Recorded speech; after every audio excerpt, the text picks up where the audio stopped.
Good evening and welcome to Real Talk, where every Sunday night we offer insight, education, and resources to the in-home caregivers and those that are affected in their world. This is the children, the parents, the extended family, and everyone who loves them.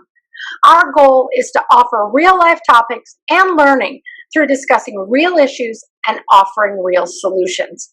And tonight, I am really excited to welcome back someone who has been a guest with us before, Sue Downey.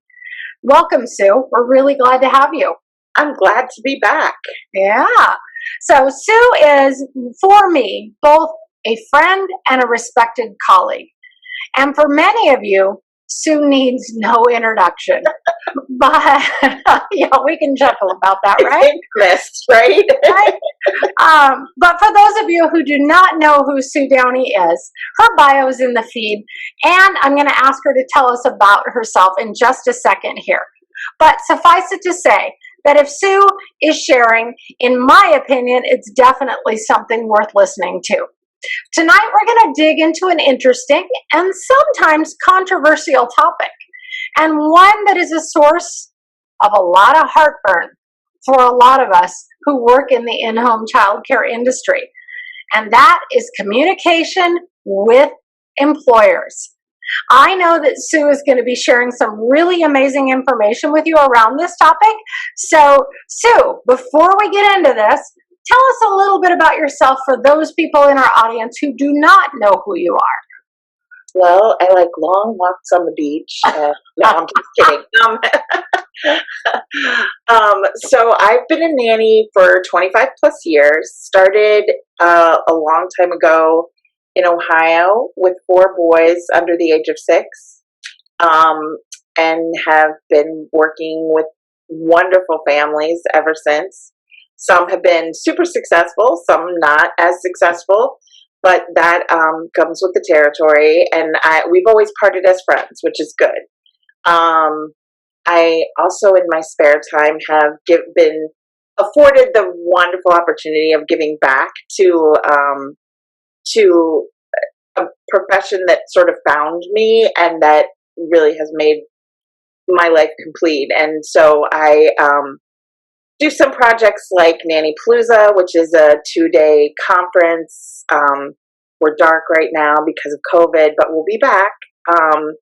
And then I also head up International Nanny Training Day, which this year is going to be super exciting. Details will be coming soon. Mark your calendars for April 17th, though, because everybody's going to want to participate in this. It's going to be really different and fun, and I'm excited about it. So those are some of the things. And then this year, I added a couple of new projects because I didn't have enough to do. One is I became a board member for the International Nanny Association, and have been trying to work on, doing my part with that organization. And I heard that can be fun. Yes, it can be fun. It can be challenging. It can be time-sucking. It can be really rewarding. It can be lots of things. Now, I'm not sure I know anything about that. For those of you in our audience who don't know, I just have retired after several years on the executive board, and for the past 2 serving as the co-president of INA. I know what Sue's talking about. Yeah.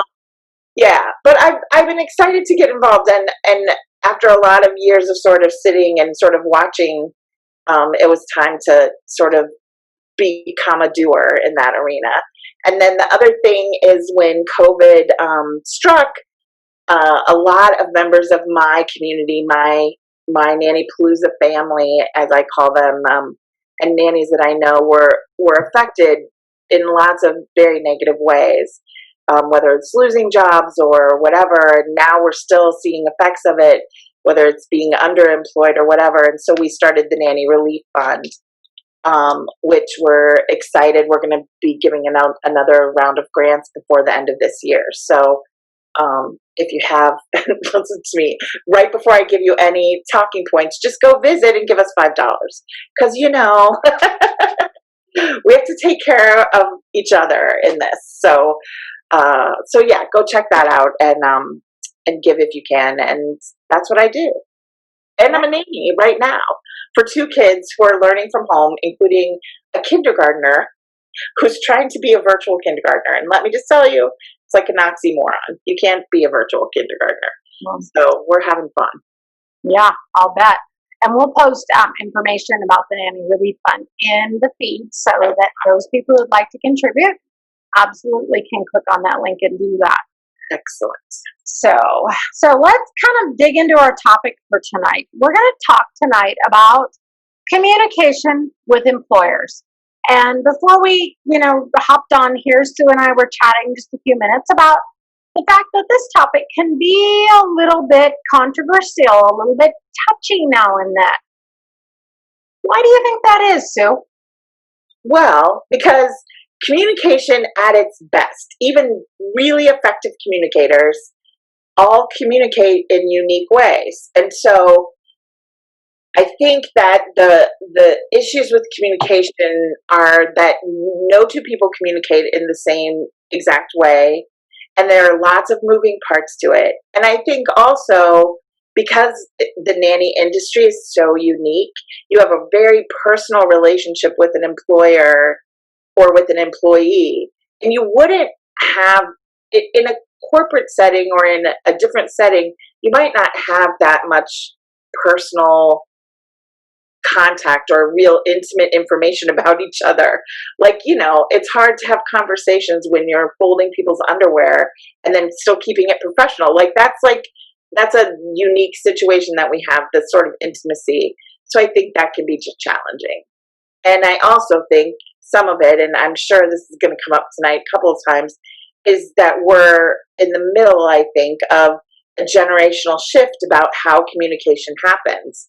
I'm going to just tell you, I'm 52. I'm older, and so I'm sure that what I might say tonight is going to come across like the little old lady on the lawn.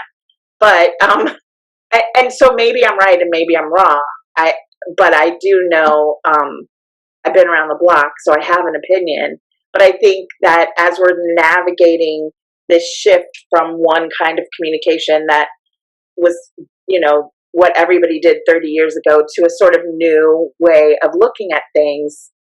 And it's even been speeded up by COVID again, because now we're not in the same room doing this. We're on, computers. And so there's all of that. So how could how could it not be controversial with all of that stuff going on?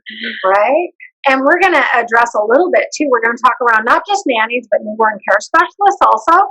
Right. And the reality is, we got to throw postpartum hormones into the mix. It's true. We're talking about that. And being from that same generation, while you're the little old lady on the lawn, I'll be the little old lady in the rocking chair behind you going, yeah, right? Because it is a generational thing. But I think, before we get into the nuts and bolts of this, it's also important to remember that some of the members of our audience, they might be in their 20s or their early 30s, but they might be communicating with people that are closer to your age or my age. And so there's underlying, kind of preconceived ideas. And then it also, I think, and I don't know if you would agree with me or not on this, because this is just my opinion, but I think that where you are in the country matters too. Because my husband comes from Chicago, and he comes from Chicago. I grew up in a small town in the Pacific Northwest. And sometimes the things that my husband says, I'm like, you don't have to dress up that formal. And he's like, no, you have to be taken seriously as a businessman. And it sometimes there's that cultural difference as well, even within our own country. Yeah, 100%. I do think you're right. And you just said too, like, your husband comes from a business background. A lot of times we're teachers, we're nurturers, we're nurses, we're like that sort of touchy-feely, everything, not everything, but broadly speaking, it's a very emotional place to come to when you were talking about communication. And we're communicating with people who in a work environment are not emotional, and a business environment too. So oftentimes I think that that's another layer. So Yeah, I mean, the deck is stacked against us from the get-go, which is why I think any nanny, any NCS would tell you the hardest part of the job is never the kids. The hardest part of the job is often the communication with the parents. It's navigating all of this stuff. It absolutely is. And before we hop into your things, because we're going to hop right into it, you touched on a great point that I teach in our classes all the time. And that I say, if you're going to ask for a professional wage, and you're going to ask for professional respect, and you're going to ask for professional benefits, then you need to act like a professional. Right. And that's a professional's definition of a professional, not your own. So let's start with, in that vein, when is it okay to email? When should we talk about things? When is it okay to send a text? What do you think about that, Sue? Okay, so this is really, I have very strong opinions, especially about texting. Yeah. So like email is sort of the gray area in between, and texting is a whole different thing. But so in my opinion, if you're quitting a job, if you're accepting a job, if you're talking about a sensitive subject such as your child may need further evaluation from the doctor, or I'm observing this behavior and I'm concerned, or anything that it needs to be more nuanced than just black and white. Anything that would be job related, contract kind of discussions needs to be in person, because you can't, the words don't have the tone, the words don't have the nonverbal, the words are easily misunderstood and misconstrued when they're black and white on a page. And so I always think about it like this, and I've talked to lots of nannies about this. You wouldn't want your doctor to examine you and then email you that you had cancer. You wouldn't want your child's teacher to have a big concern that your child needs further support in this world and to send you an email. You would want a personal contact. You would want to be able to ask questions. You would want to read the tone in the voice. You would want to know, more information than just the black and white, I quit or whatever. And I think email is more gray depending on the situation and the relationship you have with the parents or with the nanny. It goes both ways. I mean, I really believe this is for both sides. Texting is just, to me, like you text a family, I'm going to be 5 minutes late, or you text a family, we're going to the park today, we're going to be here instead of there, or she did the cutest thing, here's a picture. You don't text a family, I'm quitting. Like, I can't even imagine for a second being a parent and getting a text from a nanny that's been with me even for just 3 or 4 months in my home and getting, a text. I just think that that's horrible. And if you can't bring yourself to have that conversation face to face, you really need to figure out what that is, like what's holding you back, because that's part of being a professional. Like, that's just what you said. And while I do think that it's okay to send an email to quit a job, I do think the only time that I would do that is after I already had a conversation with them. So I would back it up with an email.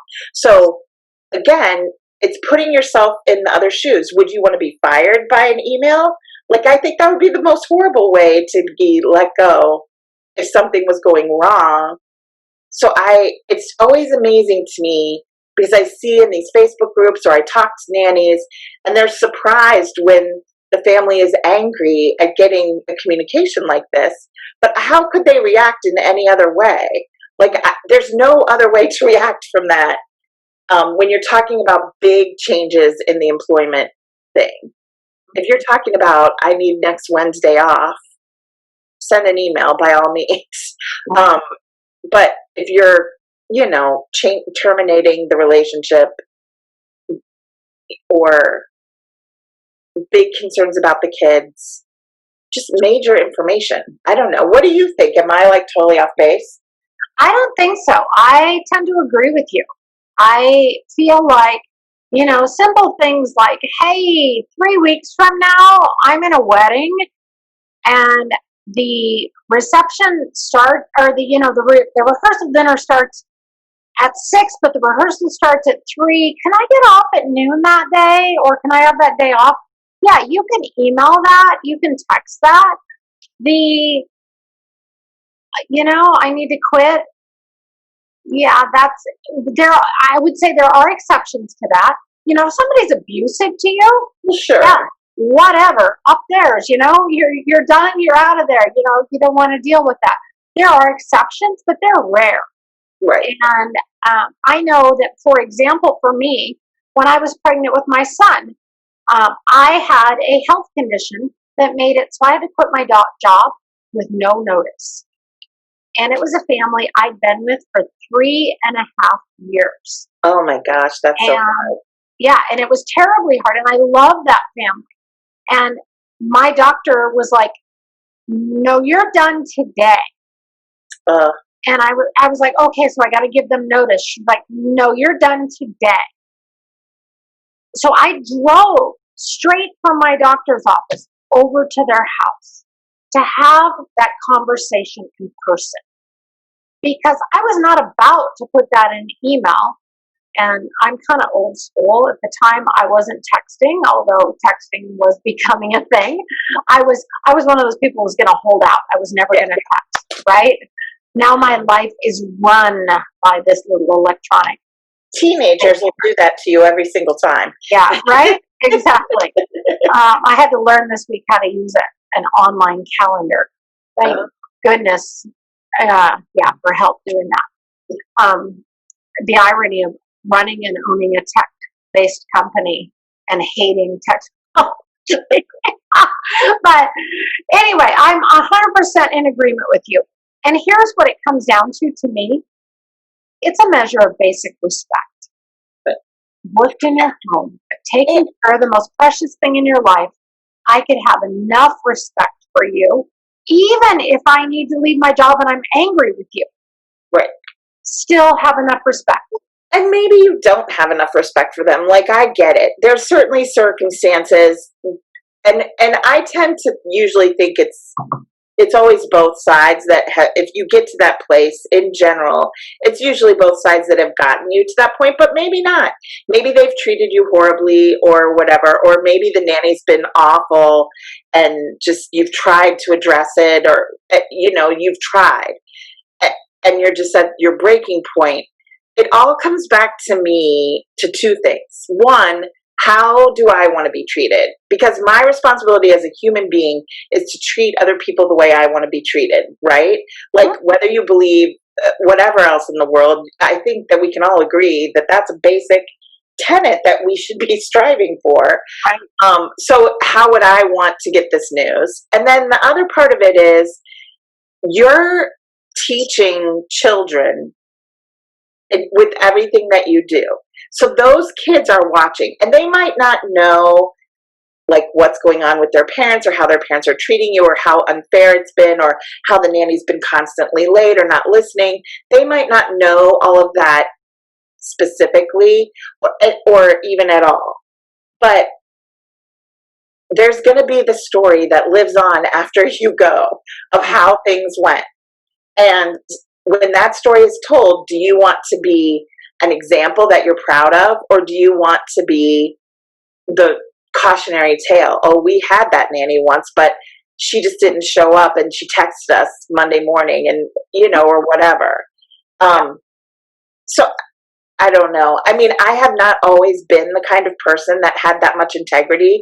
I don't want to sound like I haven't screwed it up, because I have. I've done bad job, and those conversations don't always go well.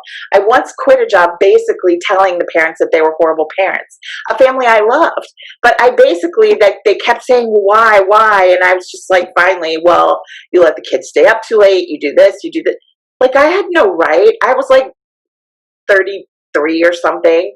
No right to tell the parents that they were wrong about all that stuff. And it hurt our relationship in the long run, and we've made up for it. But it's not my finest hour. Those conversations don't always go well. But I'm still glad that I had the conversation, and that the door, even though it was only cracked open, the door was still open for me to come back and see the kids. Mm-hmm. And I had a good reference, because even though they were angry with me and hurt in that moment, I treated them with respect. So they were happy to give me a reference that was based on all the good things that I had done before that. And so I think we would be lying if either one of us said we always did everything right. No. But you know what? That is one of the benefits of our age, is the wisdom from learning from the mistakes that we make.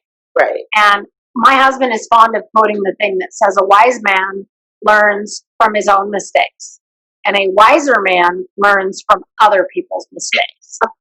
So true. Yeah. Well, and I certainly made a lot, but I just think, and I think that it really is the baseline to me for when it's appropriate to communicate via text or email is just, how would you want to get this news? If somebody was calling you to say, I don't appreciate the way you treated me today, would you want to have that conversation, or would you want to get a text? And I see a lot of nannies, and I think that it's a mistake that could be prevented, because the hard conversations are usually worth it in the end. And if there's any chance of fixing something that's broken in the relationship, it's not going to come from a beautiful email exchange. Like, I don't think that happens. Like, I mean, I don't know anybody in my life who's not in my life anymore that if I got an email, like, immediately everything would be fine. Like, it just doesn't happen that way. It takes communication, it takes talking. Yeah. But it's hard. So, like, the best thing to do is to practice. And that sounds ridiculous, but it's the reason that you have nanny friends is because you can call them on Zoom and say, listen, I have to do this, and it's going to be super hard, and you know my employers, so pretend you're them, and I'm going to do this. And it's embarrassing, but if you practice a couple of times, you can do it. It feels like you can't, but you can. Yep, you can do hard things, is what I say a lot. Hard things. You bet. And I agree with you. I'm going to be the first person, anybody who's taken the training with me knows this, I'm the first person to say I despise role playing. It ranks right up there with the exercise with me. Right. But that does not change the fact that I know it is an effective tool, and it is very, very helpful. Well, and even if you can't, like, I've been known to be driving in the car practicing a hard thing to say. Right. Like, just, even if you can't do it with a friend, even just saying it out loud a few times, practicing saying it out loud a few times by yourself can be helpful. And just, it's hard. It's hard. It's the hardest part. That's why I think that it's so, you have to build that from day one. Like, I mean, like, when it's easy, sometimes you get lazy and you're just like, oh, it's always going to be easy. But, like, you have to kind of work from the beginning and keep that going and keep communicating as much as you can. Yeah. Even if it seems like it's silly, but you'll build a stronger relationship, and then those hard conversations are a little bit easier because you know what to expect. You know how, I'm like super soft and super afraid of confrontation and super, like, I can always see the other person's point of view. So I'm not like a hard line direct person, but I would imagine that you're like more of a straight talker, like this. And because we have a relationship and we've communicated, then I know if I have to have some hard conversation with you, you're going to be a straight talker. And I'm going to be like soft and marshmallowy and not always say exactly what I mean. And because we know that about each other, it's easier if we ever have to have a hard conversation. So, like, putting in the time to get to know your employers and paying attention to communication style and keeping that open, having check-ins every once in a while, it makes it easier. So then when you have to do that, Yeah. I don't know. I absolutely agree with you. I'm going to share, if you're okay with that, I'm going to share a couple of tips.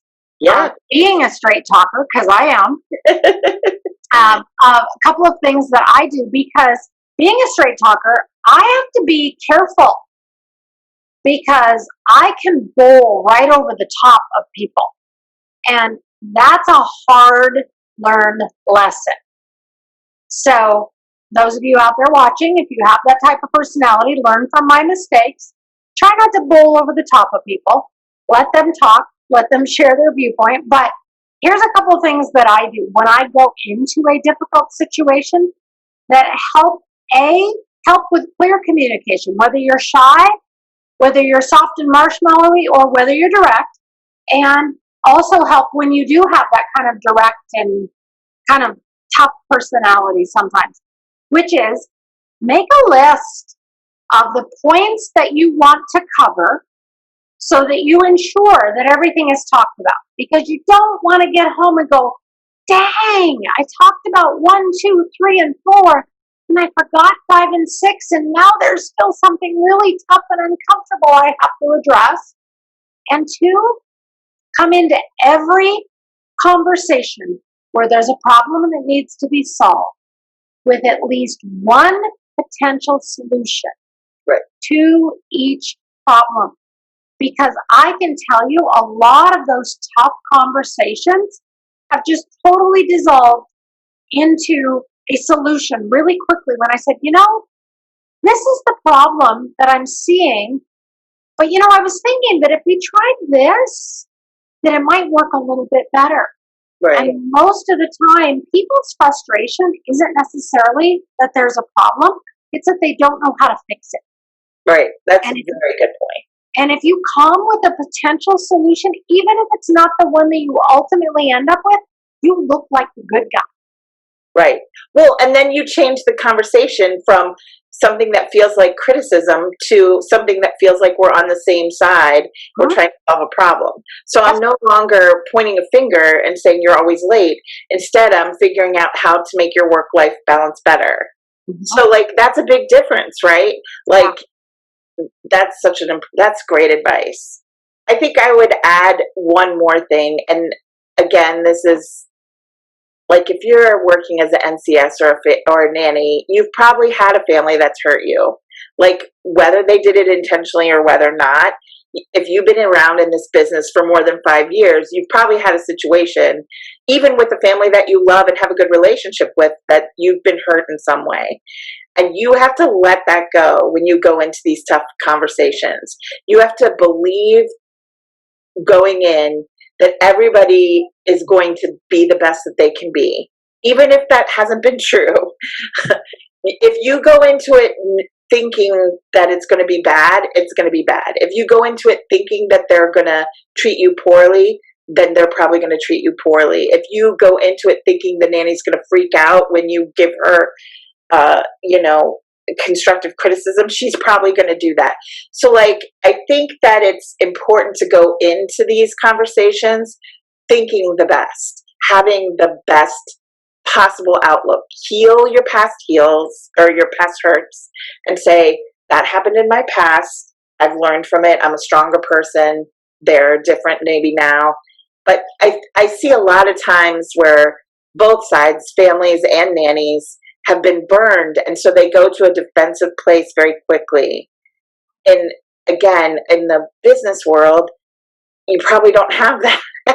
But these are emotional things we're talking about with an emotional context of the kids underlying it all. Because everybody wants what's best for the kids, really, truly. Yeah. So. And I agree with you. And I tell people a lot of times when they're dealing with this, remember at the core of it that you're dealing with a parent who is viscerally created and designed to protect their child. Right. And anything that's brought as a problem feels like a threat to their child. Right. So they're going to be a little more defensive. And I love that you said that, so that if you approach this with the idea that everybody is going to bring their best to this, that's going to change your behavior. Mhm. It's going to change your body language. It's going to change your tone of voice. And those changes that you may not even recognize are going to change how somebody else responds. Well, sure. It's a self-fulfilling prophecy. If you expect to be treated badly, I guarantee you will be treated badly. I mean, that's how it is, right? And that's not to say that you won't still sometimes get burned. And both sides. I once watched a nanny who I loved very much quit by leaving a note in the stroller on a Friday night saying, she wasn't coming back. And so while she was upset about some things, all I could think about was that child on Monday morning, or that mom Friday night reading that after a long week of work, and here, like, it just, like, I don't know. I think we all hurt each other for a lot of different reasons, and most of the time it's unintentional, and you're going to get hurt in this job. Like, it comes with the territory. But if you go into each thing expecting that, then that's probably what's going to happen. Yeah. And we're dealing with people. I mean, people are human. They make mistakes. And to go back to your earlier point about treating people the way that you want to be treated, if you're working in a position and you make a mistake, your hope is that the people that you work for are going to forgive you for that mistake. Right. And our employers, no matter how much we think they should do everything right, they're human too. Right. And they're going to make mistakes. And if there is a genuine, desire to make things better, we got to forgive those things and move on. Yeah. No, 100% true. Absolutely. It's not so easy. No, it's not. So we have to wrap up here in just a couple of minutes, but I wanted to ask you one final question before we move on. How do you feel this kind of might apply, if there's any difference, for an NCS who has a slightly different role in a household than a nanny does? Well, I think that's a really important thing. First of all, I haven't ever worked as an NCS, so I have lots of NCS friends. I know, like, I'm pretty familiar with how it works, but I think that NCSs come in with a sort of implied expertise and also a distance that isn't the same as a nanny. So, like, if you're hiring a nanny, you're hiring a teammate or somebody that's going to follow your general game plan but give advice along the way or whatever, in general. If you're hiring an NCS, you're hiring sort of an expertise who's going to come in, help you with a short window of time. And so then I would think that it's a slightly less emotionally charged relationship, and also the schedule's so different, right? And you're dealing, like you said, with moms who are postpartum, newborns, and that whole bonding thing and all of that. I would think with NCSs it would be much more like the contractual employment stuff would be more easy to do via email or written things, whereas the coaching and the emotional stuff about the kids, about the child, would need to be more in person. Again, because you just have to keep thinking, like, how would I want to get this information? If I'm a new mom with a baby, I don't want anyone emailing me how I should put her to sleep. So we'll go back to NCS and talking to their employers when they're talking to moms. It actually can be, or new parents, it can be very challenging. You're absolutely right. Yeah. So yeah, I mean, I think it's just harder. And parent advice, when you're talking about the kids, it definitely, I think, is always better in person. Yeah. And I will say too, even when we're dealing with like our elite and master level students, our master students have to go through a whole series of how to evaluate a client and how, based on who that client is, what their profession is, what their personality is, to know how to present information to them. Yeah. And that's an aspect of the Master NCS, but I think it's a valuable skill for anybody to have, is to really look at that. And I love that you brought that up. So, absolutely. Is there anything else, any other big points that you really feel like are important to share tonight? I don't. Don't be mad at me for saying that you can't text your bosses.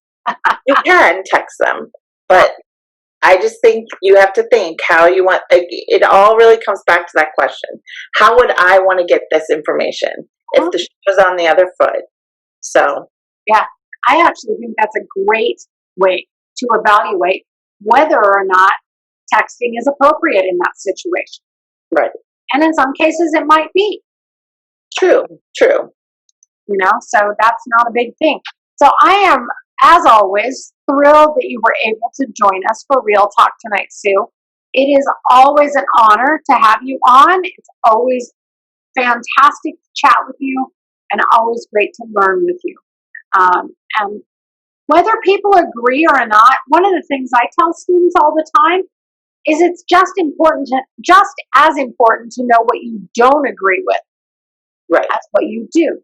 Because that helps you define yourself and how you work better. So even if you don't agree with everything we talked about tonight, it should be something that is still a beneficial learning experience. It's okay. Tell me I'm wrong. Write it in the comments. I'll check them. Yeah, that's right. Put it in the comments and Sue can answer for you. So fantastic. And along those lines, if you have anything about this topic or anything else that you think Sue might have a great answer for or a great opinion about, put those in the feed and tag Sue Downey, tag Nannypalooza, or tag Newborn Care Solutions, and we will all make sure that you get an answer. And if you're wanting to rewatch this segment or catch any of our past Real Talk episodes, along with accessing any of our other content, hop on over to newborncaresolutions.com and click on the Education tab. Thanks for joining us and have a fantastic night.